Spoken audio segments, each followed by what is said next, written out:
मुस्लिम समाज के लोगों को समझाया कि अगर आप लोग उधर जा कर के वोट देते हो, अखिलेश यादव के साथ वोट दे देते हो, तो आप उत्तर प्रदेश में फिर बीजेपी को नहीं रोक पा रहे। अगर आपने बहुजन समाज पार्टी को अगर आपने वोट दे दिया मुस्लिम समाज ने, तो उत्तर प्रदेश में आज बीजेपी की सरकार नहीं होती, बहुजन समाज पार्टी की सरकार होती। जो इस देश के शासक हैं बहुजन हैं, वो क्यों गठबंधन में जाएंगे? जो कमजोर हैं, डरपोक हैं, जिन्हें घबराहट होती है एक साथ चुनाव लड़ने में, आमने सामने की टक्कर लड़ने में, वो जाते हैं गठबंधन। बहुजन नहीं है कौन कहेगा बहुजन है? जो बहुजन समाज के हक अधिकारों को संसद में फड़वाने का काम करते हैं, मनुवादियों के पीछे लग्गू बनने का काम करते हैं, वो कहेगा बहुजन है यार। कौन है बहुजन? बहुजन मुंह है जो समता मूलक समाज, SC ST OBC और रिलीजियस माइनॉरिटी और जनरल, पांचों कैटेगरी, मैंने सबका नाम लिया। अखिलेश यादव नहीं आते? OBC है ना, OBC में अखिलेश आता है ना, तो आ जाए बसपा के झंडे के नीचे। किसने रोका? जब आया था तो 5 सांसद बन गए थे। आज क्या हालत है? समाप्तवादी पारिवारिक टुकड़ों में बटा हुआ दल सपा, समाप्तवादी दल किसकी? 10 सांसद हैं, 1.5 दर्जन से अधिक वर्तमान में विधायक हैं। ये सच्चाई क्यों नहीं बताते? कौन भागने वाले? अरे जो भाग जाएंगे वो डेडवुड होंगे। मान्यवर साहब कांशीराम ने कहा, जो बसपा से जाएगा वो अकेला जाएगा, बसपा से जो जाएगा वो अकेला जाएगा। बहुजन समाज न बिकने वाले लोगों का समाज है। खत्म हो गई फिर? कौन सी खत्म हो गई? खत्म हो गई। बसपा राष्ट्रीय राजनीतिक पार्टी है कि नहीं है? अभी 10 अरे भैया अभी 10 अप्रैल को केंद्रीय चुनाव आयोग के आंकड़े आए थे। 10 अप्रैल को इसी साल भारत की राष्ट्रीय राजनीतिक पार्टी है कि नहीं है? बताओ, है कि नहीं? राष्ट्रीय राजनीतिक पार्टी है तो खत्म कैसे हो गई? आपने क्या कहा? खत्म हो गई। खत्म हो गई तो राष्ट्रीय राजनीतिक पार्टी नहीं होनी चाहिए। भारत की 2.25 करोड़ से अधिक वोट अभी उत्तर प्रदेश में है। 2.25 करोड़ वोटर्स, एक कार्यकर्ता मेरे जैसा है, मेरे जैसा। कितना परसेंट वोट है अभी बसपा का? परसेंटेज 30% से अधिक मिला भी नहीं बताओगे? उसको नहीं बताओगे? गुड्डू जमाली को आजमगढ़ में अच्छा एक उपचुनाव में आपको मिल गया तो 30% मिला कि नहीं मिला? हाँ या ना?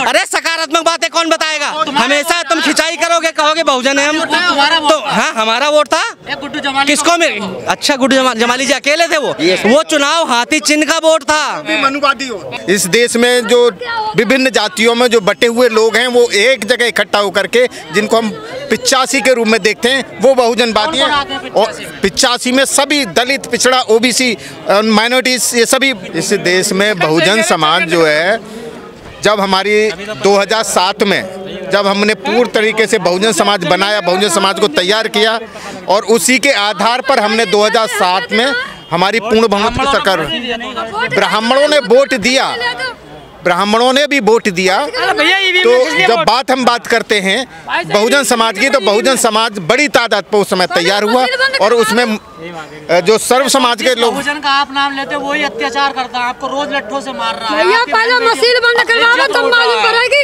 कौन जीतेगा और कौन हारेगा। ये बात बिल्कुल सही बात कही माता जी आपने। भैया बहुजन एक है लेकिन मशीन एक नहीं है। आपके नेता तो विरोध कर नहीं रही है। क्यों? हमारी नेता ने सबसे पहले बोला, सबसे मतलब आप लोग यही बात गलत बोलते हैं कि हमारी नेता ने नहीं बोला, हमारी नेता ने नहीं बोला। किसने बोला था? चुनाव हारने के बाद बौखलाहट सामने आ जाती है आप लोगों को, फिर कितना आंदोलन हुआ बताइए। बहुजन समाज पार्टी अपनी विचारधारा पर चलती है, बहुजन समाज पार्टी अपने कार्यक्रमों पर चलती है। हाथी नहीं गणेश है, हाथी नहीं गणेश नहीं, हाथी है। ये बसपा का कैसे लग रहा है बसपा के? अरे देने वाले बहुत सारे लोग दें, क्या दिक्कत है भाई देने? अच्छा ये बताओ, ये बहुत सारे लोग लगाते हैं। हाथी बहुजन समाज का प्रतीक है। हाथी हमारे मान सम्मान स्वाभिमान का प्रतीक है। हाथी कहीं किसी गलत फहमी में हो। गणेश कौन है? कौन है गणेश? क्या ये संभव है साइंटिफिकली? किसी इंसान की गर्दन कट के भी इंसान पे उसी दोबारा नहीं लग सकती, तो जानवर की कैसे लग जाएगी? But that is not our motto. हमारा उद्देश्य है।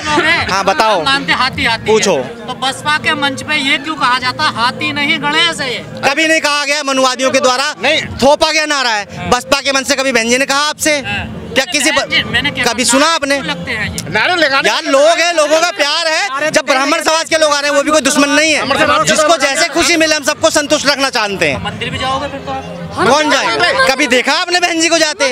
अभी बहन जी के भतीजे की शादी हुई, बहन जी के भतीजे की शादी हुई, पूरी बौद्धिस्ट रीति से हुई कि नहीं हुई? बहन जी के घर में जन्म से लेके मरण तक कोई भी कार्यक्रम होता है बौद्धिस्ट रीति से होता है कि नहीं होता है? सवाल कर रहे हैं कि वो मंगलसूत्र भी जानरी आकाश की कौन? देवी में तो क्या गुनाह कर दिया? सिंदूर भी तो लगा। क्या गुनाह कर दिया? ये कौन सा बहुत रीति रिवाज? तो ये कोई गुनाह है क्या? नहीं, भारत के कानून में कोई क्राइम है क्या मंगलसूत्र पहनना?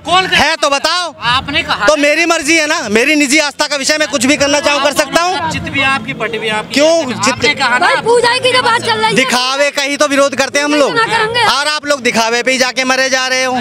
तुम यही बनाना चाहते बहन जी हो बौद्धिस्ट बहुजन समाज? हाँ, बहन जी बौद्धिस्ट है, किसने नहीं कहा कि नहीं है? मंदिर में जाते देखिए तो दीक्षा लेने के बाद ही होता है। तथागत गौतम बुद्ध ने कहा अत्त दीपो भव, जब आप अपने मन से हो गए तो आप बौद्धिस्ट हो गए। किसको?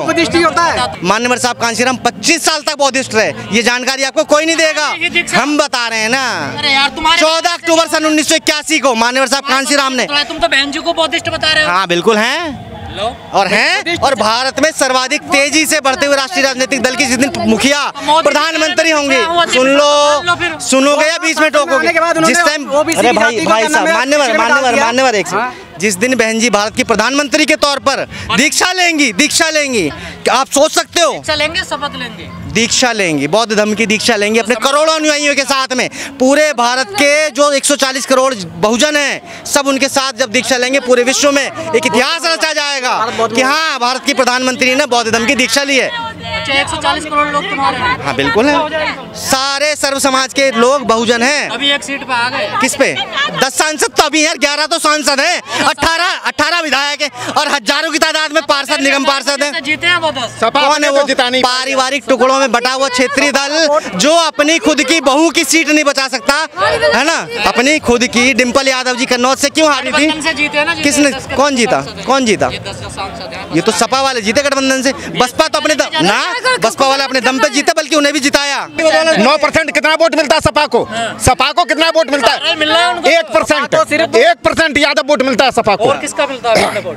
इसको मुस्लिम वोट मिलता है उसे, उसको मुस्लिम समाज, मुस्लिम मिल गया। हाँ, और क्या 17%, और दूसरा और मिला यादव वोट उनको 2 से 3% से ज्यादा वोट उन्हें नहीं मिलता। और इसकी हकीकत क्यों? अरे अपनी हकीकत हमें पूरा मिलता है, हमें 13% शेड्यूल कास्ट वोट मिला है। 13% मिल गया, बिल्कुल मिला है हमें। सरकार बन जाएगी, सरकार बने न बने, आगे भाईचारा लोग हम पैदा करें, बनाएंगे हम। 53 भी हो जाएगा। सरकार बनाकर लोगों से भाईचारा पैदा करेंगे, सरकार बनाएंगे, और बनाई पहले भी बनाई, 2007 में बनाई भी हमने। अच्छा, हाँ, अगर मुस्लिम समाज, अगर इस बार हम कह रहे थे, सुन लो, अरे एक सेकंड सुनना भाई, मैं इनकी बात का जवाब देता हूँ।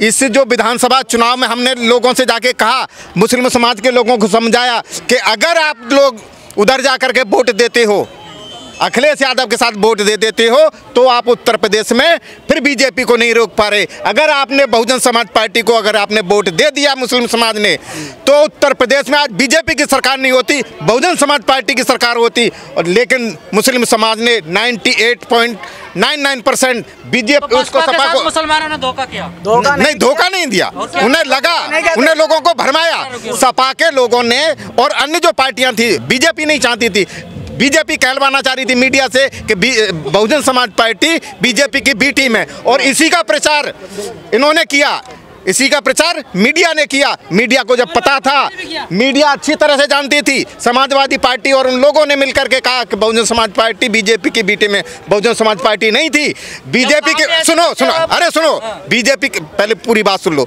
बीजेपी की B team Bahujan Samaj party नहीं, समाजवादी पार्टी कल भी थी और आज भी है। मैं कह रहा हूँ पूरा मुस्लिम समाज 100% वोट दे दे, उसके बावजूद भी उत्तर प्रदेश में लोकसभा चुनाव अगर आप रोक लो, चैलेंज के साथ कह रहा हूँ मैं, मेरी बात को आज नोट कर लेना, अगर पूरा अल्पसंख्यक समाज भी वोट दे दे, उसके बाद भी आप रोक नहीं पाएंगे मोदी को। और मैं कह रहा हूं मुस्लिम समाज के भाइयों ने अगर थोड़ा सा भी बात को समझ लिया, बहुजन समाज पार्टी का इशारा समझ लिया, एक बार बहुजन समाज पार्टी को वोट करके देख लो। अगर इसी नरेंद्र मोदी नहीं डरा नहीं रहा, मैं उन्हें समझा रहा हूँ, समर्थन मांग रहे हैं, मैं उनसे अपील करता हूँ, एक बार वोट बहुजन समाज पार्टी के सही मायने में समर्थन में दे दीजिए। अगर मोदी जी को हम उत्तर प्रदेश में जो आप नाकाम रहे ना समझाने में, नहीं हम लोगों ने समझाया, हम लोग समझ में क्यों नहीं आया भाई, जो मीडिया और सारे लोग जो आप लोग कह रहे हो कि भाई बीजेपी की बी टीम हमें बता रहे हो, जबकि बीजेपी की बी टीम समाजवादी पार्टी थी, अखिलेश यादव लगता है ना, हमारी बहन जी सबसे ज्यादा कांग्रेस को कर रही थी। तो क्या किया बीजेपी से? हाँ, तो क्या नहीं क्या कहें, नहीं क्या कहें सबसे, अरे यार सुनो, ओ भैया सुन लो यार, पहले पूरी बात का सही जवाब दो। बोलिए अगर कांग्रेस ने ही इस देश में करीब करीब 70 सालों में से कांग्रेस ने 50-55 साल इस देश में शासन किया। अगर कांग्रेस सही मायने में उसकी नीयत सही होती, अगर कांग्रेस बहुजन समाज की बात करती, दलितों को, पिछड़ों को, अल्पसंख्यकों को उनकी भागीदारी देती, उनकी ये कहते थे कि हम गरीबी मिटाने का काम करें, गरीबी नहीं, उन्होंने गरीबों को मिटाने का राष्ट्रीय अध्यक्ष बना दिया उन्होंने। काय का राष्ट्रीय अध्यक्ष नहीं है आप उसकी देखिए, मैं अच्छी बात है उन्होंने राष्ट्रीय अध्यक्ष बना दिया, लेकिन मैं आपको दावे के साथ कह सकता हूं वो राष्ट्रीय अध्यक्ष जितने भी हैं, चाहे बंगारू लक्ष्मण बीजेपी में रहे हों, उनकी हालत कुत्ते से बदतर थी। आज ऐसे ही ये मल्लिकार्जुन खड़गे हैं, वो उनके यहाँ एक चमचे हैं और उनकी औकात दरी बिछाने से ज़्यादा की नहीं है। उससे ज़्यादा बहुजन समाज पार्टी का एक जो कार्यकर्ता जो बिना पद पे होगा, उससे ज़्यादा हैसियत हमारे बहुजन समाज पार्टी के लोगों की। हम कैसे सड़कों पर बात मैं अपने नेताओं की कुछ कमियां मानता हूं, मैं ये बात इसको एक्सेप्ट कर रहा हूं कि हमारे नेताओं में कुछ कमियां हैं, बहुत ज़्यादा है। कुछ कमियां सुन लीजिए, वो कमियां ये हैं कि जो हमारी बहन जी का जो आदेश है कि हम गांव चले, खेत तक चले, हर घर तक पहुंचे, हम उस मोमेंट को वहां तक नहीं पहचान। हमें पता कैसा आता है, वो हमें करके पहुंचाना है। कौन कहता है? वो हमें किताबों की रसीदें काटनी। कोई नहीं, ये वो कुछ लोग हैं कटवाते हैं किताब की रसीद ना। हाँ, मैंने दी कटवाई है, मैंने अपनी मर्जी से कटवाता हूँ। और आज से नहीं, सुनिए, मैं बहुजन समाज पार्टी में DS4 के माध्यम से साथ जुड़ा हुआ हूँ, मेरे परिवार जुड़ा हुआ है, मेरे बड़े भाई जुड़े हुए हैं, और आज से नहीं मैं सिकंदर। ये वीडियो देख के आपको भी अनुशासनहीनता में निकालने दें। अनुशासन में बिना पद का आपको लेटर आ जाए जिलाध्यक्ष को, मुझे कोई अब नहीं निकाल सकता। पार्टी पदाधिकारी नहीं हूँ मैं, पार्टी का एक कार्यकर्ता हूँ, कार्यकर्ता की हैसियत से बात कर रहा हूँ, ठीक है ना। मैं पदवा बहुत रह लिया, प्रदेश तक रह लिया हूँ, लेकिन मैंने बहुजन समाज पार्टी के एक अनुशासन में रह करके सही तरीके से बात कर रहा हूँ। हमारे जो कुछ पदाधिकारी हैं जिनको सही, जिनको जितने सब पे लगा आरोप सर, देखिए वो आप कह रहे हैं, वो आपका अपना ठीक है बात। रायन पे कितना बड़ा आरोप लगा चुनाव में, आप अपने पक्ष नहीं रख पाए थे। शमसुद्दीन रायन जी पे जो लगा वो पार्टी की तरफ से कोई बयान आया, ना उनकी तरफ से कोई स्पष्टीकरण आया। उन्होंने अपना स्पष्टीकरण दिया। कैसे आपको वोट देंगे भाई? वो एक प्रोपेगेंडा अपनाया था दूसरे मीडिया। हाँ, सफाई दी क्यों नहीं दी? हमारे लोगों ने सफाई दी। बहन जी का बयान आया ना, शमसुद्दीन रायन, किसी का बयान नहीं आया। नहीं, ऐसा नहीं, आपने ध्यान नहीं दिया। आपने ध्यान नहीं दिया, ये सिर्फ लोगों ने एक उस मीडिया को क्लिपिंग को इधर से उधर जोड़ करके उसको बनाया था। आप पे आरोप लग रहा, समाज यही तो चाह रहा था। तो हम लोग बता रहे थे, हम लोग बता रहे थे, हम चुनाव में लगे हुए, हम लोग चुप रह गए तो समझे। अरे भाई, हमने विधान, भाई जब हम उस चीज को, हम तो लोगों से बात कर रहे हैं, अब इनसे बात करें, इनको मैं समझा सकता हूँ। मीडिया उसको बार बार टीवी पे दिखा रहा है, वो एक प्रोपेगेंडा अपनाया था मीडिया ने, और वो पूरा एक आपके पास वो नहीं है, क्या नहीं है, प्रवक्ता नहीं है जवाब देने। अरे प्रवक्ता हम लोग बात कर रहे हैं ना, हमें तो मीडिया पे कोई भरोसा ही नहीं। मीडिया कभी हमारे पक्ष में न बोला है न बोलता है, मीडिया हमें नहीं दिखाता, मीडिया हमें सबसे, मीडिया खड़ा कर लो, हमें जरूरत नहीं, हमारा मीडिया तो हमारे ये हैं। हम लोगों से डोर टू डोर लोगों से बात करना जा रहे हैं, इनको समझाने की कोशिश कर रहे हैं। ऐसे बहुत सारे लोग हैं जिस देखिए उत्तर प्रदेश, सुनिए ईमानदार से बताइए, पार्टी देखिए, पार्टी की स्थिति बहुत खराब है, हर कोई जानता है इस बात को। आप भले से पार्टी के नेताओं से ना बोले। आज यहाँ 5 मंडल की बैठक थी सर, क्या इतने लोग होने चाहिए 5 मंडल? इन 5 मंडलों की आबादी कम से कम 6-7 करोड़ है सर। नहीं, मैं आपके माध्यम से कहना चाहता हूँ कि ये जो कार्यक्रम जिस तरीके से होना चाहिए था वो नहीं हुआ है, किसी कारण से। कैसे यहाँ के जो पदाधिकारी लोग हैं वो कैसे मैनेज नहीं कर पाए, वो उनकी वजह से। अब इस पर बहन जी को और जो बड़े लोग हैं उनको विशेष पूर्वक इन पर ध्यान दे करके कहाँ कमी रही, क्यों कमी रही, लोग क्यों नहीं पहुँचे, ये रिपोर्ट जाएगी बहन जी तक? पहुंचनी चाहिए, आप लोगों के माध्यम से पहुंचनी चाहिए। कोऑर्डिनेटर आपके, ये कोऑर्डिनेटर पहुंचाएंगे, वो बात रखेंगे अपने, उनको रखनी चाहिए। ईमानदार बड़ा प्रोग्राम हुआ, नोएडा पूरा जाम हो गया, पुलिस प्रशासन की हालत खराब हो गई। नहीं, ऐसा कुछ लगा तो नहीं। नहीं, ऐसा कभी ऐसी रिपोर्ट पहुंचाए ऊपर? नहीं, ऐसी रिपोर्ट पहुंचाने का काम वो करना चाहिए, उनकी जो जिम्मेदारी है वो लोगों को करना चाहिए। मैं तो एक कार्यकर्ता की हैसियत से बता रहा हूँ, जो सच है सच है।